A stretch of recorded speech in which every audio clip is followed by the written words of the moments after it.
bahwa minggu yang lalu Bapak Jaksa Agung telah secara resmi berkirim surat kepada Bapak Presiden berkenaan dengan usulan nama pejabat Jaksa Agung Muda Tindak Pidana Khusus yang beberapa waktu yang lalu yang bersangkutan yang saat itu menjabat mengajukan pengunduran diri. Nah, dan waktu itu kami juga menyampaikan bahwa kami mohon waktu untuk dibahas sesuai dengan mekanisme di tim penilai akhir, dan insya Allah 1-2 hari ini sudah akan ada keputusan dan Bapak Presiden akan menandatangani kepres pengangkatan pejabat yang baru. Demikian. Mas, terkait dengan yang viral akhir-akhir ini kan Menteri PU dikritik gaya bahasanya, begitu ada yang bilang selengean dan lain sebagainya. Nah, evaluasi dari Istana sendiri mungkin sudah ada?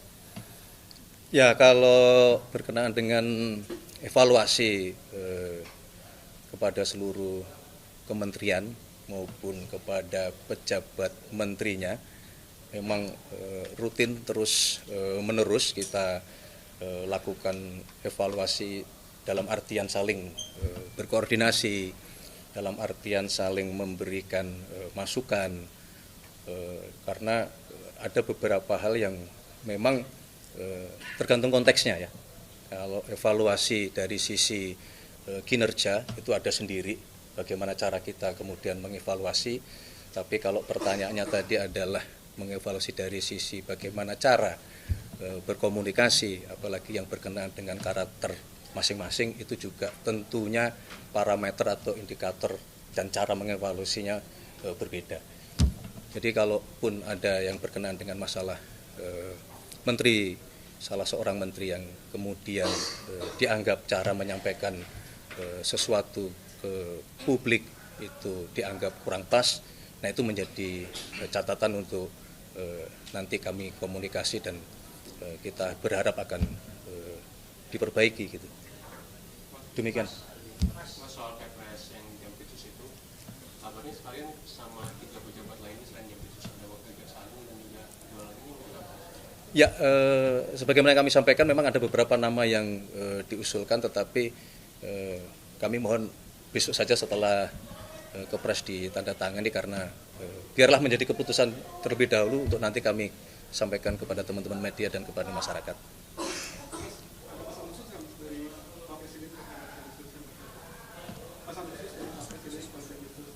Pesan khusus Bapak Presiden kepada Jampitsus yang baru? Ya belum ada. Tapi nanti pada waktunya pasti akan ada pesan-pesan khusus dari beliau. Kalau pemilihan Jampitsus ini bukan wewenang dari Pak Presiden langsung. Ini sudah ada komunikasi dan penunjukannya, pertimbangannya seperti apa melihat untuk memulihkan kepercayaan publik itu? Ya ada dong, tapi kan tidak berkenaan dengan hal tersebut. Mungkin mohon maaf tidak bisa semua kami sampaikan ke publik, tapi bahwa proses seorang Bapak Presiden kemudian di dalam mengambil keputusan tentunya kan banyak hal yang menjadi pertimbangan, dan banyak juga beliau meminta masukan-masukan maupun pendapat-pendapat dan tentu penilaian-penilaian dari banyak pihak. Mas, soal bisa diminta untuk mengawasi pajak itu sejauh mana Mas pembahasannya, Mas?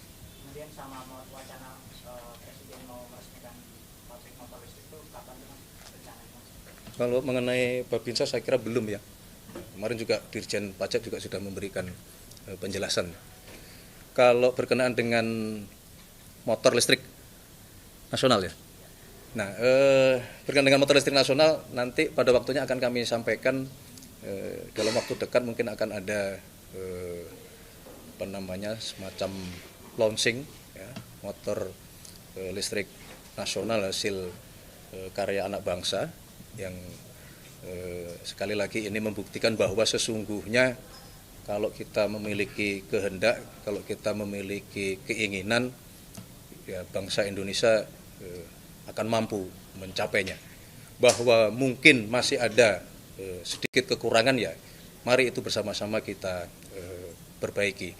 Tetapi tidak sekedar mengenai kemampuan kita memproduksi mobil atau motor listrik nasional, ini kan bagian juga dari kita mengurangi ketergantungan terhadap konsumsi BBM berbasis fosil. Saya kira itu juga perlu menjadi perhatian kita bahwa sebuah prestasi itu tidak berdiri sendiri, juga tidak sekedar memberi efek atau impact di dunia otomotif, tetapi juga itu membawa pengaruh kepada konsumsi bahan bakar kita yang berbasis fosil. Jadi kita bisa mengurangi ketergantungan ke BBM kita.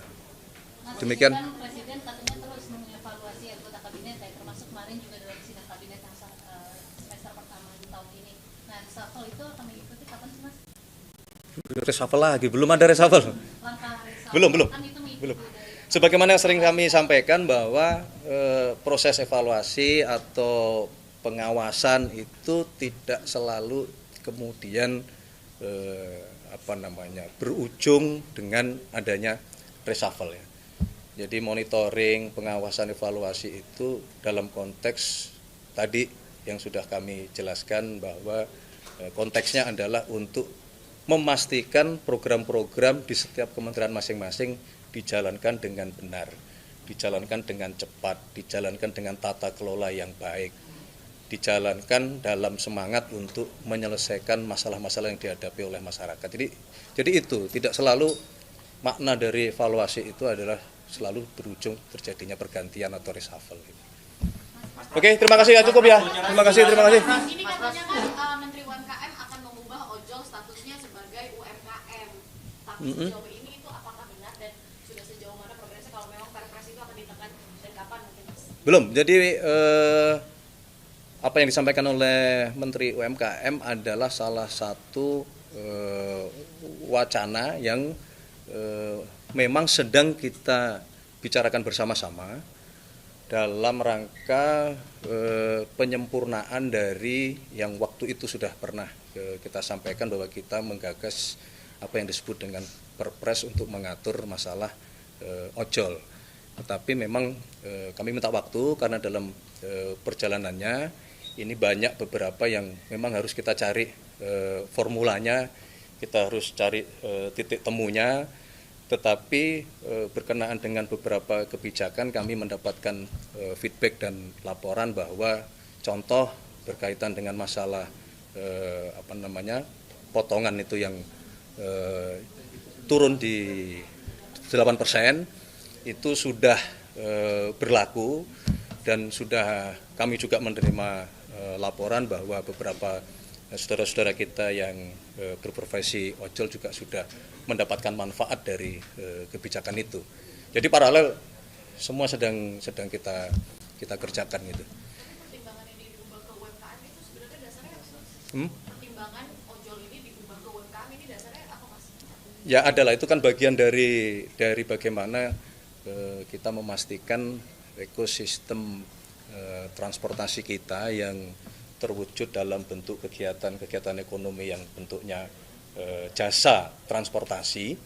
Nah, itu terlindungi dari semua hal, baik dari sisi pendapatan, kemudian baik dari sisi hak-haknya yang melekat, dan termasuk juga dari kepastian masa depannya, karena ini kan perusahaan-perusahaan jasa transportasi yang kemudian bisa juga karena keadaan tertentu nanti akan mempengaruhi performa perusahaannya, yang ini juga dipikirkan oleh pemerintah kan begitu. Itulah kenapa kemudian kami mohon waktu untuk itu, masih kita mau coba sempurnakan sehingga satu peraturan sudah dapat mengatur dan memastikan perlindungan kepada semua saudara-saudara kita yang profesi di jasa transportasi. Gitu ya, oke ya. Terima kasih. 17-an Mas Pras. Besok sesuai dengan agenda, Bapak Presiden akan memimpin upacara Prasetya Perwira TNI dan Polri di Istana Merdeka pada pukul 8 pagi. Berapa Pak? Mas kan tahun lalu 20.000 ya. Kalau yang akan dijadiin perwira tahun ini berapa Pak? Pesan siapa itu? Karena ada perubahan, nanti kami cek ya, kurang lebih kalau kami tidak keliru, di kurang lebih di 1.500. Tapi nanti kami coba coba cek kembali karena ada penambahan jumlah peserta didik atau jumlah taruna gitu. Mas Mas, Pras, bicara 17-an, Mas Pras. Oke, terima kasih. 17-an, Mas Pras. 17-an 17-an baru mulai persiapan, jadi beberapa kali kami sudah melakukan rapat koordinasi. Sebagaimana juga yang saudara-saudara ikuti beberapa waktu yang lalu secara resmi juga logo peringatan hari ulang tahun kemerdekaan kita yang ke-81 secara resmi juga sudah ditetapkan dan saya kira prosesnya tahun ini ada perbedaan sedikit karena di dalam hal penentuan kita melibatkan partisipasi masyarakat, partisipasi publik untuk mari bersama-sama memilih mana logo yang nantinya akan secara resmi kita pakai atau kita tetapkan sebagai logo resmi dan alhamdulillah sudah. Yang kemudian beberapa waktu ini kami juga sudah melakukan rapat-rapat koordinasi untuk persiapan baik pelaksanaan upacara 17 Agustus maupun kegiatan-kegiatan tambahan lainnya. Musik-musiknya mungkin Ya, tambahannya Pak. konsepnya Mohon bersabar ditunggu dulu biar ada elemen of surprise-nya gitu. di Jakarta mungkin Mas Dua-duanya ada satu. Mas, apakah akan dipangkas gitu Mas anggaran yang begini? Jadi gini, kalau pertanyaannya berkenaan dengan anggaran MBG, Menteri Keuangan juga sudah menyampaikan bahwa ada kemungkinan setelah proses perbaikan di manajemen atau di pimpinan Badan Gizi Nasional dan setelah ada proses validasi data, ada kemungkinan akan terjadi penurunan kebutuhan anggaran MBG. Kalau Yang sampai kalau anggaran pertahanan Mas 35 itu juga ramai kan anggaran. Presiden pas di Malang bilang kemungkinan anggaran pertahanan akan turun dan anggaran kepolisian. Jangan kemungkinan ya, kemungkinan itu kan artinya kalau memang dalam situasi yang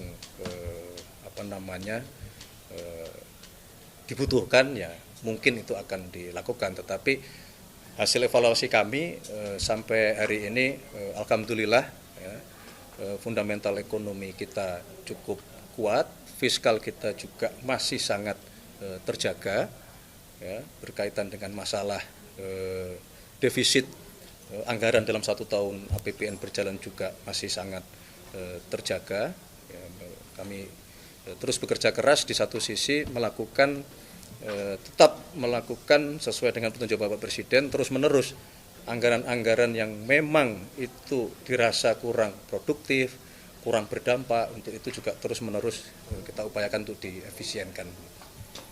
Oke ya, demikian ya semua ya. Terima kasih ya. Subscribe, share, like, and comment. Subscribe, share, like, and comment.